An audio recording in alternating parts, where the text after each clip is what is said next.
So hello all, welcome to all about stocks academy. यहाँ पे आपने कभी सोचा है कि ये स्टॉक मार्केट मूव कैसे कर रहे हैं? देखिए, मार्केट्स मूव करते हैं बड़े प्लेयर से, और बड़े प्लेयर जैसे कि एफआईआई और डीआईआई ये मार्केट को ऊपर या नीचे करते हैं। तो पहले तो जान लेते हैं ये होते कौन हैं और इनके पीछे मार्केट कैसे इफेक्ट होता है, कैसे इनकी बाइंग या सेलिंग मार्केट को उतार या चढ़ाव पे ले जाती है। तो फर्स्ट एफआईआईज जो होते हैं वो होते हैं फॉरेन इंस्टीट्यूशनल इन्वेस्टर्स, मतलब कि बाहर के इंस्टीट्यूट जैसे यूएस, यूरोप, सिंगापुर, ये इंडिया में भी इन्वेस्ट करते हैं। ये mostly banks, institution, hedge funds, mutual funds और इन्वेस्टमेंट बैंक्स होते हैं। तो यहाँ पे आपने नाम सुना होगा Nomura, JP Morgan, Morgan Stanley, Jefferies, ये कुछ नाम हैं जो इंडिया में भी पैसा लगाते हैं। और लगाते क्यों हैं? क्योंकि यहाँ पे हमारी इकोनॉमी फास्टेस्ट ग्रोइंग इकोनॉमी है और फॉरेन इंस्टीट्यूट्स को लगता है कि यहाँ पे पैसा बहुत जल्दी डेवलप होएगा और हमारा भी रिटर्न अच्छा आएगा, तो इसलिए वो सारी कंट्रीज़ में लगाते हैं। बट ऐसी कंट्रीज़ में ज़रूर लगाते हैं जहाँ पे इकोनॉमी बहुत तेज़ी से अच्छी तरह आगे बढ़ रही है।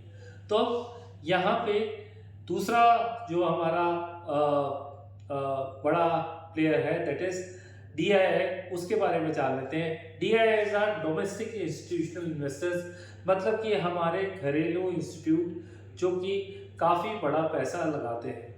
तो यहाँ पे एफआईआईज और डीआईआईज मैं बोलूँगा थाउजेंड्स ऑफ करोड़ में पैसा लगाते हैं, जबकि हम लोग जैसे 500, 1000, 2000, 5000, 50,000, 5 लाख, 10 लाख, 20 लाख इस टाइप के अमाउंट लगाते हैं, बट हम कभी भी करोड़ या मल्टी करोड़ में नहीं जाते। तो यहाँ पे आज आप देखेंगे डीआईआईज में सबसे प्रोमिनेंट होते हैं म्यूचुअल फंड्स। म्यूचुअल फंड्स में आप जानते हैं कि हर कोई अपना कंट्रीब्यूशन करता है, कोई छोटे अमाउंट से या कोई बड़े अमाउंट से। तो इंडिया में mutual funds are very strong. और दूसरी बात, बहुत सारे डोमेस्टिक इंस्टीट्यूट हैं जैसे कि LIC, ICICI, IDBI, provident fund, post office, ये सब भी स्टॉक मार्केट में पैसा लगाते हैं और काफ़ी बड़े अमाउंट में लगाते हैं। तो अब यहाँ पे जान लेते हैं इन दोनों का इम्पैक्ट बाजार पे क्या होता है।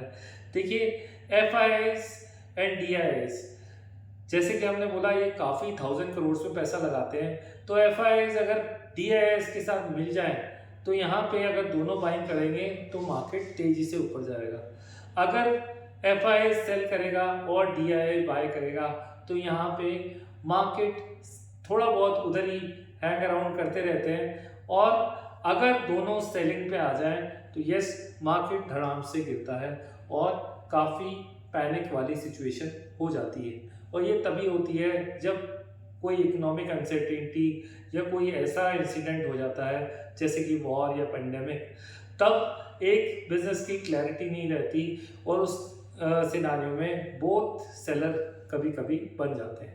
बट मोस्टली एफआईआईज यहाँ पे शॉर्ट टर्म डिसाइड करते हैं, क्योंकि एफआईआईज मोस्टली अपना पैसा जल्दी ही डाल देते हैं या जल्दी ही निकाल देते हैं। वो ज़्यादा ये नहीं सोचते कि आज वैल्यूएशंस कैसे हैं। जबकि डीआईआईज जो है वो कॉन्स्टेंटली अपनी इकोनॉमी को रिव्यू करते रहते हैं और उनके पास एक स्टेबल सोर्स ऑफ मनी भी रहता है, क्योंकि म्यूचुअल फंड्स जैसे मैंने बोला एक प्रोमिनेंट डीआईआई है। तो यहाँ पे कोई भी म्यूचुअल फंड स्टार्ट करता है तो वो जनरली जल्दी बंद नहीं करता या 1, 2, 3 महीने, 6 महीने में अपने पैसे नहीं निकालता।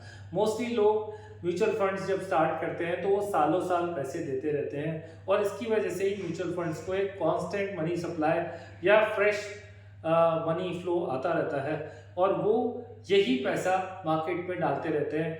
तो यहाँ पे अगर एफआईआई की सेलिंग आ भी जाए, अगर डीआईआई के पास काफ़ी अच्छा अमाउंट है तो वो उस सेलिंग को अब्जॉर्ब कर लेते हैं और यहाँ पे मार्केट को ज़्यादा गिरने नहीं देते। एक तरह से वो मार्केट को स्टेबलाइज करके रखते हैं। तो मैं जस्ट अब आपको दोनों के डेटा से उसको ये आपको बताऊंगा कि मार्केट बिहेव कैसे करता है। तो यहाँ पे अगर हम फर्स्ट ऑफ ऑल देखते हैं कि मार्केट हमने फरवरी में कैसे यहाँ पे बिहेव किया, तो अभी मैं आपको ले सकता हूँ यहाँ पे। तो ये फरवरी मंथ का डेटा है, तो आज आप डेट वाइज देख रहे हैं। तो यहाँ पे आज आप देखेंगे 1 फरवरी को हमारा यहाँ पे बजट अनाउंस हुआ था, जिसमें आप देखेंगे तो 1 फरवरी को यहाँ पे एफआईआई का डेटा है, दैट इज कैश सेगमेंट का एफआईआई का डेटा है। तो ये एफआईआई का डेटा है, तो आज आप देखेंगे तो यहाँ पे करीब करीब नेट में 588 करोड़ का एफआईआई ने 1 फरवरी को सेल किया। सेम में अगर डीआईआई का डेटा देखेंगे तो यहाँ पे करीब 682 का यहाँ पे सेलिंग अगेन हुई। इस दिन आप देखेंगे तो हमारा मार्केट ऑलमोस्ट 24,780 के आसपास क्लोज हुआ था, मतलब कि हम 25,000 निफ्टी के ऊपर सस्टेन कर रहे थे, लेकिन दोनों ही सेलर हो गए तो मार्केट धड़ाम से गिर गया। लेकिन अगले ही दिन क्या हुआ, मार्केट में एक तरफ एफआईआई सेल, दूसरी तरफ डीआईआई ने बाय करना शुरू कर दिया, और थर्ड डे तो दोनों ही बायर हो गए। और आज आप देखेंगे 3 फरवरी को मार्केट एकदम से 25,000 से भी ऊपर, और यहाँ पे 25,500 के आसपास ट्रेड होने शुरू हो गए थे। तो ये शो करता है कि आज कौन, अगर बड़ा प्लेयर दोनों ही बायर है तो मार्केट स्पीड से ऊपर चलेंगे, लेकिन एक बायर एक सेलर है तो मार्केट हैंग अराउंड होते रहेंगे। अगर दोनों ही सेलर है तो मार्केट धड़ाम से गिर जाएगी। अगर आप मंथली डेटा भी देखें तो यहाँ पे कंटिन्यूस जुलाई 2025 से डेटा शोकेस हो रहा है, जिसमें आज देखेंगे आप तो यहाँ पे कॉन्स्टेंटली एफआईआई सेल कर रहे हैं और डीआईआई कॉन्स्टेंटली बाय करते जा रहे हैं। तो मार्केट भी आप देखिए 6 महीने से करीब 500 से 1000 पॉइंट की रेंज में घूम रहा है, क्योंकि एक सेलर है और दूसरा बायर है। तो यहाँ पे एक तरीके से मार्केट को एक क्लियर डायरेक्शन नहीं मिल रहा, और मार्केट इसी बीच में यहाँ पे एक तरह से यूं कह लीजिए कि साइडवेज मूवमेंट कर रहा है। और अगर एफआईआई ये बात है कि अगर नेट सेलर्स रहते हैं तो शॉर्ट टर्म में पेन रहती है और मार्केट ऊपर नहीं जा पाते, लेकिन जैसे ही एफआईआई अगर अपनी सेलिंग रोक दे या फिर मार्केट में एक नेट बायर की तरह आए तो यहाँ पे मार्केट में बहुत बड़ा थ्रस्ट आएगा और आप देखेंगे तो मार्केट काफ़ी तेज़ी से ऊपर जाएगी। तो अब बात कर लेते हैं हमारी रिटेल इन्वेस्टर की, क्योंकि हम भी एक बड़ा प्लेयर हैं, और रिटेल इन्वेस्टर को करना क्या चाहिए इस एफआईआई डीआईआई की एक्टिविटी में। तो जनरली आप पैनिक ना करें जब भी एफआईआई सेल कर रहा है, आपको यहाँ पे डिसिप्लिन वे में इन्वेस्ट करते रहना है। स्पेशली आप अगर म्यूचुअल फंड में इन्वेस्ट करते हैं तो अपनी एसआईपी को जब भी मार्केट नीचे जाए तो बिल्कुल भी ना रोकें, जो कि मोस्टली होता है। रिटेल ट्रेडर घबरा के, डर के या टेंशन में आके अपनी एसआईपीज रोक देते हैं, अपनी इन्वेस्टमेंट रोक देते हैं। यहाँ पे आपका एक ही पॉइंट होना चाहिए कि आप अपनी एसआईपी कंटिन्यू रखें, और जो भी बेटर क्वालिटी के स्टॉक्स हैं वैल्यूएशन वाइज, उनमें आप स्लॉट वाइज धीरे धीरे इन्वेस्ट करना शुरू कीजिए, जिससे आपको ये क्वालिटी स्टॉक्स एक सही दाम पे रीजनेबल प्राइस पे मिल जाएंगे, और इसको फिर आप लॉन्ग टर्म के लिए रखेंगे तो आपको काफ़ी बेनिफिट होएगा।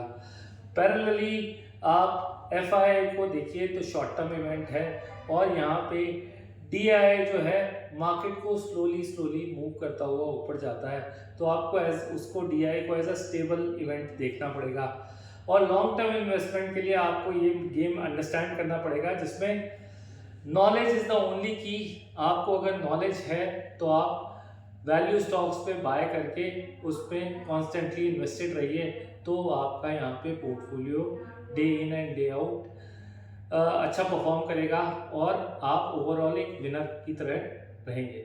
Thank you very much for watching. अगर आपको ऐसी इन्वेस्टमेंट और ट्रेडिंग सीखने की चाहत है तो please join all about stocks academy. Thank you very much.